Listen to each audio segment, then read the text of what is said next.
Thank you very much, and a good day to you all. Despite the fact that my official response is going to be in English, I would like to open with some words in Hebrew, words of thanks and acknowledgement to Major in Reserves Amos Yadlin and all the experts and the team of the INSS. Every year in this conference and in the rest of the year, they help us who work for the administration, the American administration or the Israeli government and lots of other administrations and governments to deepen our understanding of the challenges that we are facing in this changing Middle East. And I would also like to congratulate Ambassador Oded Eran and your team of experts for the important research study that you have presented to us. Now I'll switch to English to respond to the presentation that Oded made. And I think implicit, maybe explicit really in the research and the conclusions of the research is the fundamental question of what is the role of the United States in the Middle East, and perhaps with a bit more anxiety, the question is asked, will the United States retain its leadership role in the Middle East? I think the answer to that is unquestionably yes, and I'm going to describe four elements of the way in which the United States continues to play a leading role in this region, with all that's been said about our interests in other parts of the world, including in East Asia, with all that's been said about the challenges that the United States faces internally with our budget and other political challenges, that the leading role that the United States plays in the Middle East is going to continue, and I'll give a few examples of that. Four examples. One is the depth and the strength and the clarity with which we act to deepen our partnerships with our key allies in the Middle East, and first and foremost with Israel, our oldest and strongest ally, our ally with whom we share not only common interests and many common threats and the strategic partnership that results from those, but the common values of two peoples, of two democracies. Now, Oded described the way a visit like that of President Obama in March, the first visit of overseas of his second term, can articulate and demonstrate the meaning of that partnership. That's an important message just simply by his physical presence here and by the opportunities he took while he was here to demonstrate and articulate our support and for our commitment to Israel's security and to its legitimacy. And there are multiple audiences who benefit from hearing and seeing those images and hearing those words and seeing the meaning of that commitment. Audiences in Israel, of course, audiences in the United States, and audiences throughout this region and frankly, throughout the world. So there's great value in the visit of the President, followed by a series of visits of Secretary of State Kerry and now Secretary of Defense Hagel to take forward the work that the President Obama and Prime Minister Netanyahu charted during their many hours of discussions on all the critical issues before us. I'll mention some of them.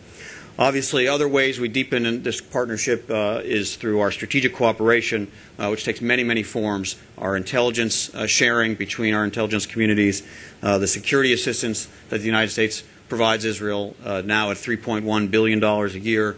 That is going to be extended with an agreement between President Obama and Prime Minister Netanyahu to open negotiations on a new long-term, multi-year memorandum of understanding to replace the current memorandum of understanding for $30 billion of assistance that expires in about 4 years. It concludes our provision of the Joint Strike Fighter, the world's most advanced fighter aircraft, the great advances in ballistic missile defense, including especially Iron Dome, which has saved many lives here in Israel, but also David Sling in development and the Arrow 3 program, as well as the new capabilities that Secretary Hagel was able to announce and finalize in his meetings with Defense Minister Ya'alon this week. The V-22 Osprey, Israel will be the only country that the United States has ever provided that aircraft to. KC-135 refueling tankers, additional sophisticated missiles and radars as well. And this all is accompanied by extensive training between our militaries, extensive exchanges between military intelligence and security officials, cooperation in new fields like cyber as well. In addition, the United States demonstrates this commitment through our ongoing effort to combat the campaign of delegitimization against Israel in international forums throughout the world. And again, President Obama's presence and some of the things he did and some of the places he went and some of the words he said while he was here helped to add to that. Of course, we have other key partners in this region. Secretary Hagel is traveling from here on to Jordan and then to the Gulf to visit the Saudis and the Emiratis, other key partners of the United States. He's able to announce an additional package of military assistance to those military sales to those countries as well. And this very week, King Abdullah of Jordan, another key partner of the United States, is in Washington. He'll meet President Obama on Friday. And all of these partners, in addition to our partnership with Israel, are partnerships that we are strengthening and deepening and demonstrating with the clarity of our actions and our words will remain a very important part of our leadership in the Middle East. Second, the United States provides leadership particularly in response to the major challenges and even when they occur, the crises. General Brom said in his opening that when these types of events happen, the world doesn't turn to any other country. Everybody in this region and everybody outside this region turns to the United States to help solve it. Obviously, at the top of the list of the major challenges is Iran and its pursuit of nuclear weapons and its sponsorship of international terror and its intimidation of its neighbors. And the United States has led the world to build an unprecedented coalition which has together stood and imposed the toughest sanctions ever against any country to try to get Iran to steer off the course of pursuing a nuclear weapon and to come into compliance with its international nuclear obligations. That effort continues. It continues with a diplomatic component as well. And it continues in close coordination with our key allies and especially with Israel, because we know that this is an existential threat to Israel and it's really an unacceptable threat to U.S. interests as well, that Iran would acquire a nuclear weapon. Our goal is clear and clearly articulated. Secretary Hagel articulated it again this week, and that is prevention of a Iranian nuclear weapon. That is the Israeli goal as well, and we are working together to achieve it, preferably through diplomacy and sanctions and pressure, which have made some progress. We believe there is still some time and some space to try to achieve that, but not unlimited time. And our other options, including our military options, are very much on the table.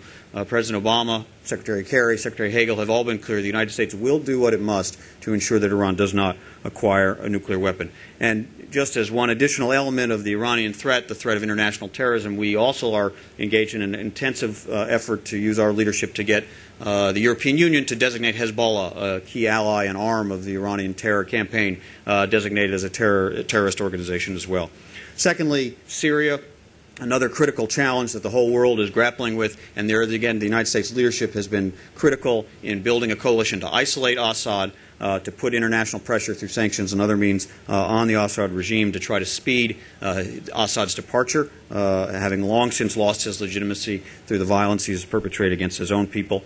The United States also has helped build an international framework, as Secretary Kerry was continuing to do in Istanbul this weekend, to build support for the opposition through recognition, through organization toward a political transition, through assistance, be it humanitarian, be it other forms of non-lethal assistance, which is increasing as well. As well, we have been engaged in a deeply intensive contingency planning process with our partners, Israel, Jordan, Turkey, numerous other partners, to deal with the threat of Syrian chemical weapons and the possibility that they could be used, a red line that the the President has spoken about, or that they could be transferred or fall into the hands of Hezbollah or other irresponsible actors. And that contingency planning continues. Finally, I'll just briefly highlight the leadership role of the United States in dealing with a real-time crisis, which was the Gaza conflict last fall, when hundreds of missiles were being launched against Israeli civilians, and Israel began Operation Pillar of Defense. It was the U.S. That led the diplomatic effort to ensure Israel had the right of self-defense, and that was recognized. Israel had the time and space to conduct its operation, to coordinate an international diplomatic campaign to get the world focused on what needed to happen, which was the need to end the rocket fire, and finally to work together with Israel to work with Egypt, the only country that really had the tools and the influence to bring its weight to bear to get Hamas and the other factions in Gaza to abide by a ceasefire, all while Iron Dome, another feature of U.S. assistance to a great ally and a form of leadership, was helping buy the Israeli leadership time and space and saving Israeli lives. That's another example of how the way the U.S., the world turns to us, and we have to respond in our own interests and in the interests of others with leadership to help shape events in this region in times of crisis. Third, we continue to work to manage a very complicated, constantly changing set of challenges in the Arab transitions that pose both risks and opportunities for us. We have to be realistic about the limits of our influence, about what's going on inside these societies, the changes are driven from within. In so doing, we will support the peoples and the universal rights of those peoples for greater democracy, for freedom of speech, religion, rights of women and minorities, and those other key values of ours, also our key interests, as we have done by articulating clearly and repeatedly to the government of Egypt its responsibility to uphold the peace treaty with Israel, which it has done, and to tackle the problem of security and counterterrorism in the Sinai, and there has been progress in that regard. We work with traditional partners as well, both toward reform but also toward stability. I think the King of Jordan's visit in Washington is a good example of that, as well as the assistance we provide Jordan, not only to ensure its security but also to help it deal with the hundreds of thousands of Syrian refugees that have come in. And we provide bilateral assistance where we can with the limits that we deal with, and try to encourage countries like Egypt to reach out to the international community, such as the IMF, to help it deal with the economic element of this transition. Finally, the fourth element I'll just briefly highlight, but I don't want to underplay its importance by making it last and brief, is the leadership we have played and will continue to play to try to advance the process of Middle East peace, the process of negotiations between Israelis and Palestinians toward a two states for two peoples solution. President Obama, in a visit which many felt was not going to focus on that issue, made clear in the speech he delivered at Binyanei Homa that this remains a priority for the United States. It will find its way onto the agenda in any event, even if we chose not to highlight it, but we do. And he made three very simple but very profound points. Peace is necessary. It's the only path to security for Israelis, the only path to Israel remaining a Jewish and democratic state and a secure state. This is a U.S. interest, as well as obviously the ultimate fulfillment of the Zionist vision, is through the achievement of two states for two peoples. It's also necessary for Palestinians. It's the only way they will achieve their legitimate rights of self-determination in a state of their own. Second, peace is just. It is equally just for Israelis to seek the recognition that they deserve as a Jewish state in the historic homeland of the Jewish people, and for Palestinians to seek the opportunity to enjoy the freedoms and the self-determination that comes from statehood. And finally, peace is possible. Something that, understandably, after many years of false starts and diplomatic efforts that have not succeeded, has started to come into doubt by many in this region and elsewhere. But it remains possible. It can only be achieved through direct negotiations. It can't be achieved through unilateral measures. But it remains possible, and the United States is committed to trying to help the parties find their way to those negotiations. Secretary Kerry has launched an intensive follow-up effort to the President's visit with 3 of his own visits. I'm sure he'll be back soon, as was discussed by Oded. A big push on rapid economic improvement in the West Bank to accompany political negotiations, a recognition that a two states for two peoples formula must fully account for Israel's security needs if it is to be at all sustainable, but a clear commitment to bring the parties, to find the formula and find the conditions that will bring the parties back into direct negotiations. And as they do that, the President Obama is prepared to be a full partner in doing that. Those are all elements of U.S. leadership, and I think examples of the U.S. role that we have seen and will continue to see in the years ahead. Thank you.